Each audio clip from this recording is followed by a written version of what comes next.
the second AWS core components of our AWS Cloud services, which is VPC. Sometimes we call networking that are running in AWS Cloud. Okay, so in the AWS Cloud Practitioner level, we will understand on the following component like VPC, Subnet, Internet Gateway, and also NAT Gateway.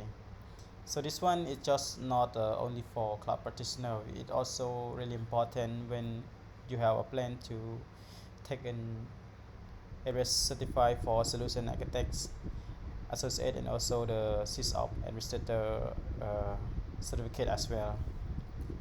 But for Cloud Practitioner level, we should to understand in the core component of the VPC, yeah, and also the Subnet, Internet Gateway, NAT Gateway. What are those?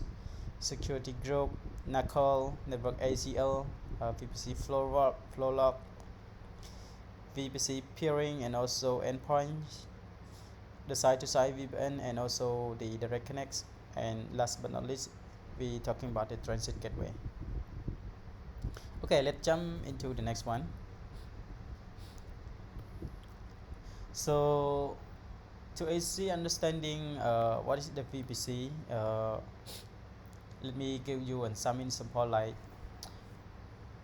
when you decide your AWS workload or AWS resources to run from AWS Cloud, definitely AWS Cloud they have multiple regions around the world, around the globe.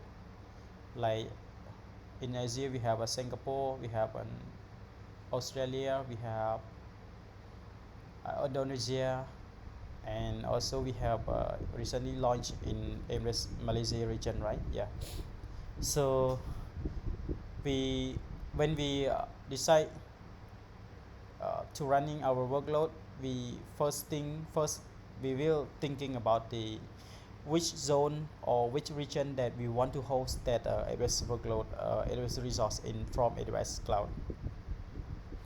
So the main important here that we should to be keep in mind, we need to keep in mind like that if we running resource very in the closest region in our location. For example, now I'm in Cambodia. So what is the region that available for Cambodia? So I think we have for Asia we have Singapore and also Malaysia, right? Yeah, that we have a new region that announced from AWS. So these two regions I think we can consider to use to run our workload because it is close to our countries, Cambodia. Yeah. So this is the main important thing, because when we have a near or closest our region or our user, then we can gain like a good bandwidth to our customer, to our user as well. But okay, but what's that? But for example, we are in Cambodia, definitely we are Cambodia, but our user or our customer not in Cambodia, they are located at, for example, at Europe or USA, then I think better you should choose the workload very near or very close to your customer. For example, if your customer is Europe, you need to choose Europe region. For example, if your customer is at USA, you need to choose region from USA to close your customer. So this will be like to nearer to close to your customer, and then they can get a good bandwidth when they access to your application or mobile application or website. Yeah. Okay, so let's come back to our VPC. So VPC we can talk like region or is it availability zone. I will give you some more detail about this after this slide. Yeah. So VPC is like a virtual private cloud that we want to run or deploy our resource. like in-regional resources.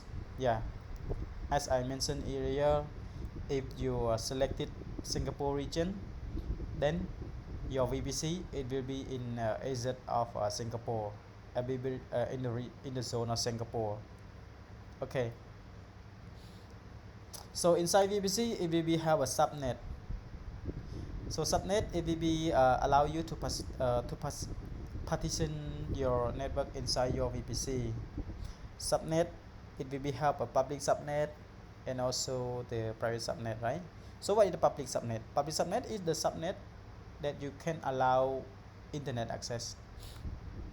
For example, you using for website.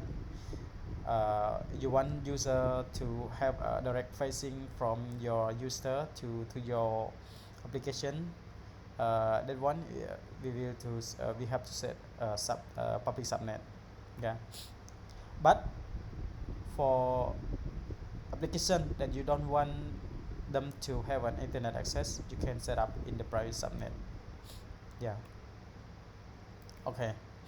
Such as your database, such as your private application, you want to secure them, then you have to set up in them in a private subnet. Okay, so this one is also part of the security as well, right? So if you to define the access to the internet and between subnet, we can use the route table. Okay, right. So this is the example here of the diagram of VPC. So in the region here, I state AZ1 the left and AZ2. Yeah. So we have two region, which is zone A, zone 1 and zone 2, and we have public subnet that we want user access to the public subnet, and then we have a private subnet. Yeah. Okay. So next, after we know about the zone, the VPC zone, and their subnet, private and public subnet, then we need to know what is the internet gateway and NAT gateway. So internet gateway will have we have our VPC instance connect to the internet. Yeah, public subnet have a route to the internet gateway. But for NAT gateway, it is also allow your instance to access your own private subnet to access the internet while remaining private. So NAT gateway it will be managed by AWS. Yeah, it will be cost as well. Okay.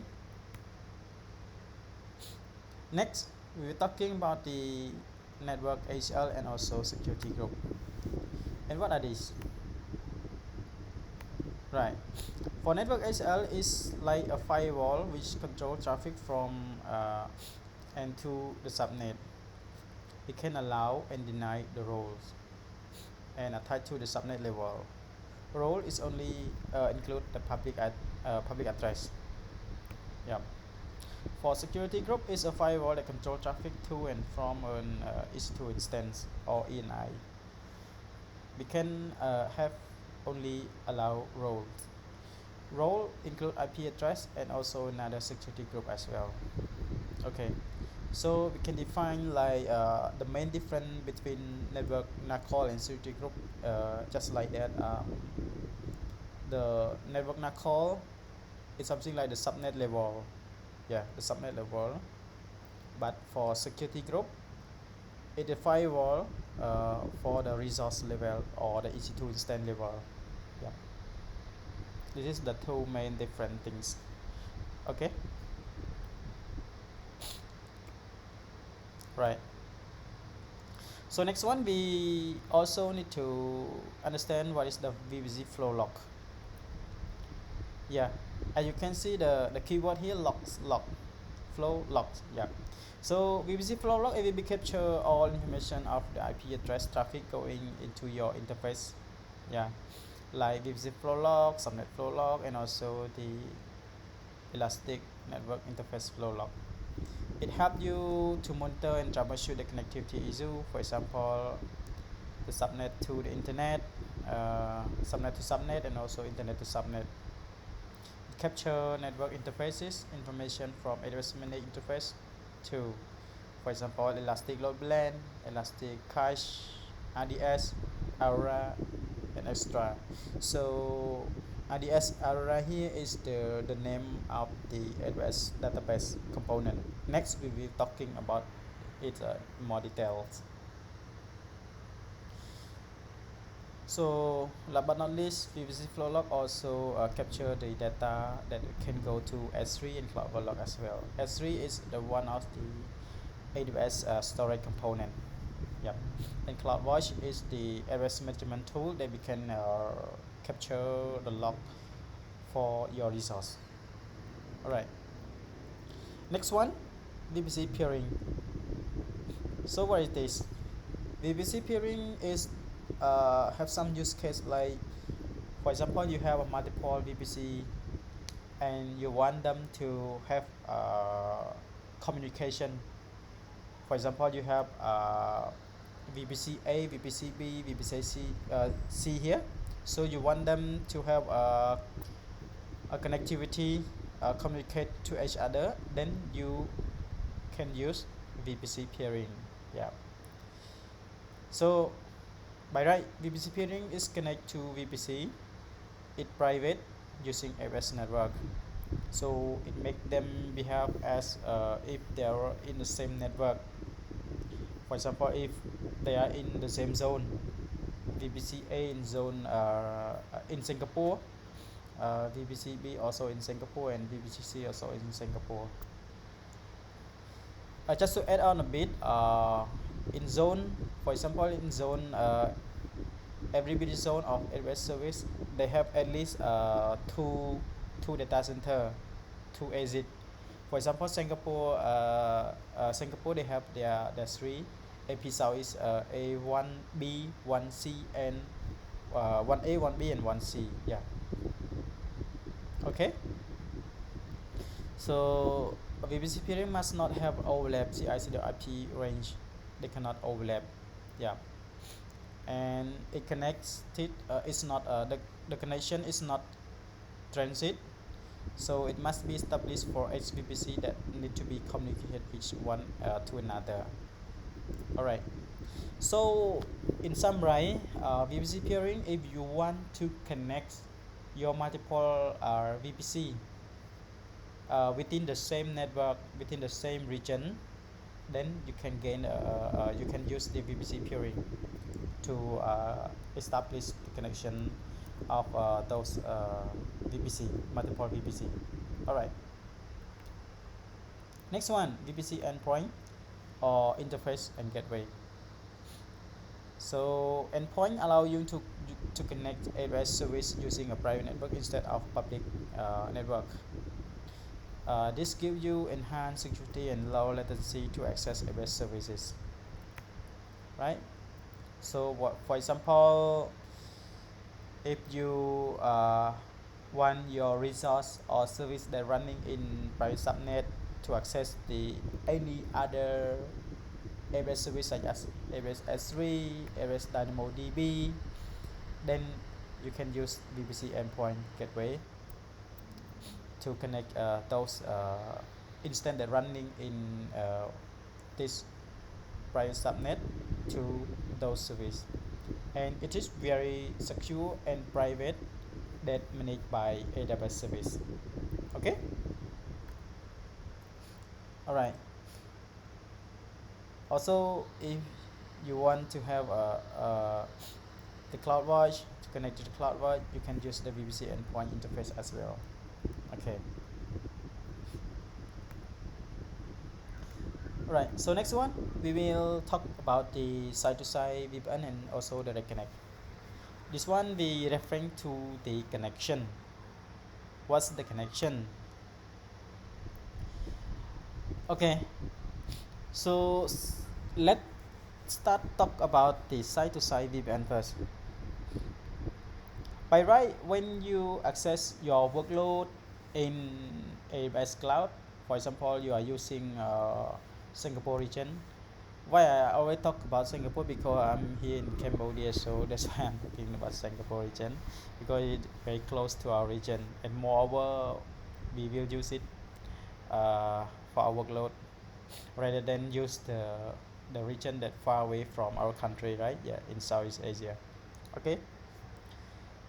So if you want to establish connection, for example, from Singapore region to your own data center, to your own prem services, so some use case of this we can consider to use side-to-side VPN. Yeah, there is some pro and con, and also some benefit between those side-to-side and also direct connect. So I will give you some example one by one. So side-to-side VPN, it connects an on-prem VPN to AWS Cloud, and the connection is automatically encrypted. It go over the public internet. It can be set up 5 minutes to establish. Yeah. But for direct connect, it establishes a physical connection between on-prem and AWS. The connection is private, secure, and fast. It goes over the private network and take at least a month to establish. So what is the main difference, and which one that you consider to use when you want your workload is like more secure and more flexibility or accessibility from your own on-prem? Okay. So from the first one, side-to-side VPN, the benefit is that you establish is very fast, just 5 minutes established. But the connection, if we go to the internet, public internet, yeah, the connection exactly it automatically, but it's go over to the public internet. For example, if we are here in Cambodia and we set up the side-to-side VPN, so the connection will be running over the internet. So for example, our ISP, our public internet, there are some traffic over our public internet. It will be congested, sometimes it's quite slow. Yeah.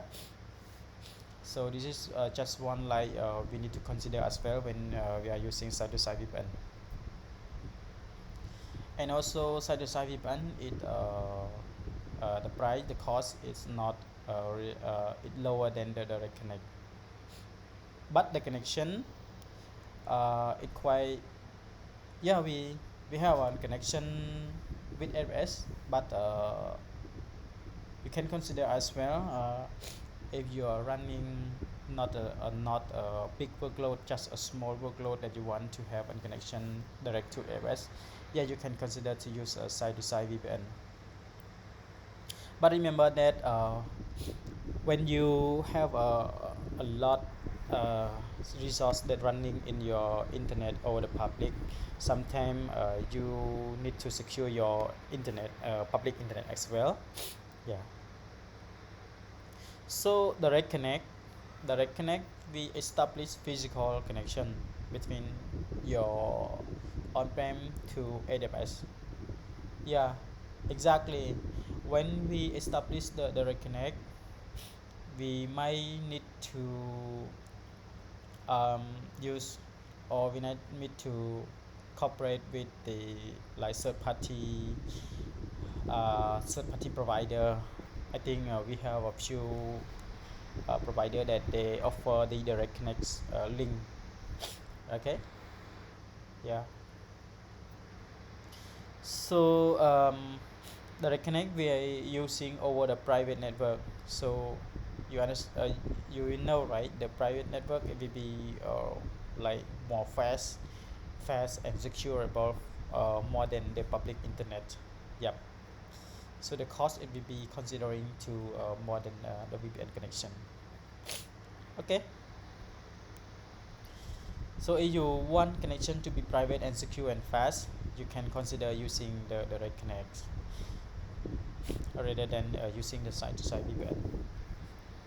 So it take at least 1 month because the we require the physical connection to be established between AWS to your own data center. Like we need to run cabling, we need to cooperate or do uh, with another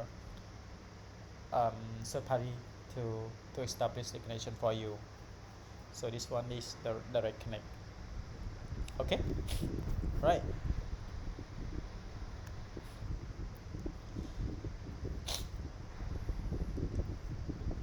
So this one example for the side-to-side VPN must be when we enable the side-to-side VPN, we can use the customer gateway from our site, and also AWS must use the virtual private enable the private virtual private gateway. So here's some topology example become the complicated.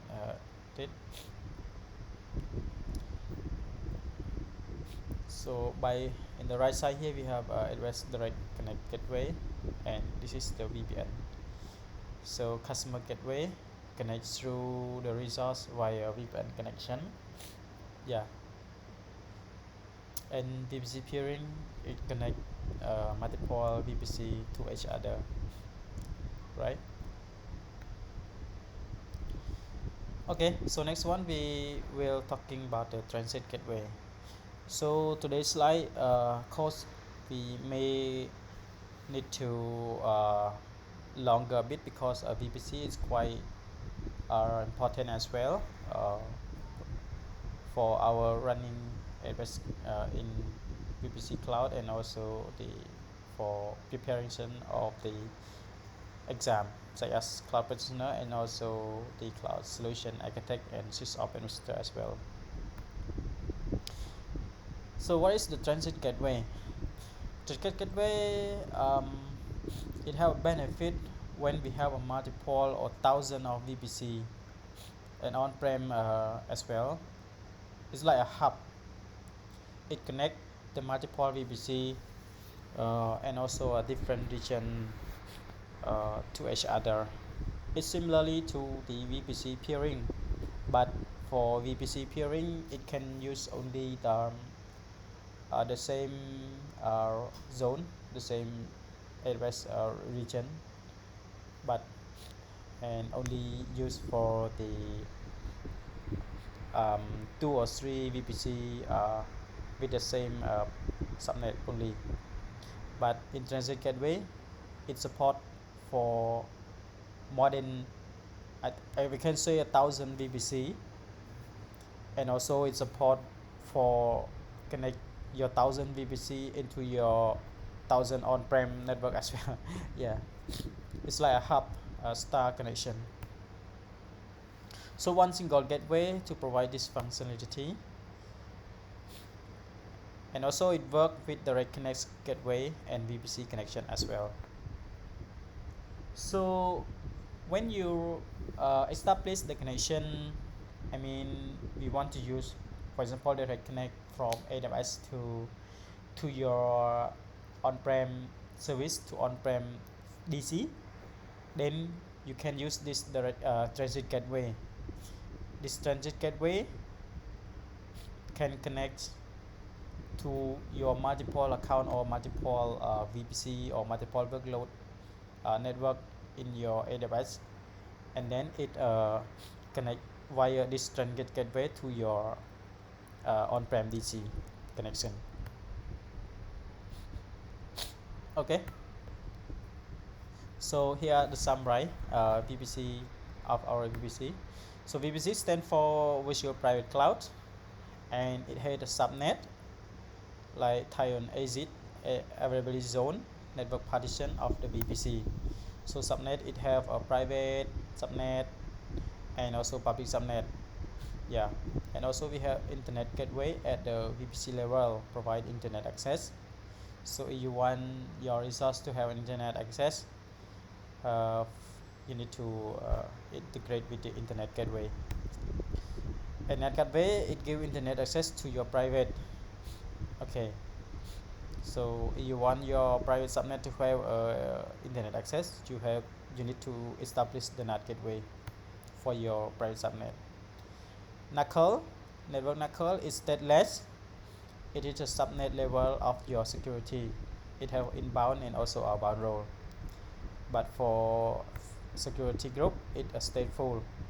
It is the security level at the EC2 level, your resource level. Okay, and VPC peering is the established connection between your 2 or 3 VPC with non-overlap IP range. I mean, you cannot assign IP the same between those VPC that you want to be connected for the VPC peering. Okay, and VPC endpoint, it provides private access to your AWS service between your VPC. For example, you have private you have a resource that running in your private subnet and you want those resources to be accessed to any other AWS service such as S3, DynamoDB, then you can use the VPC endpoint.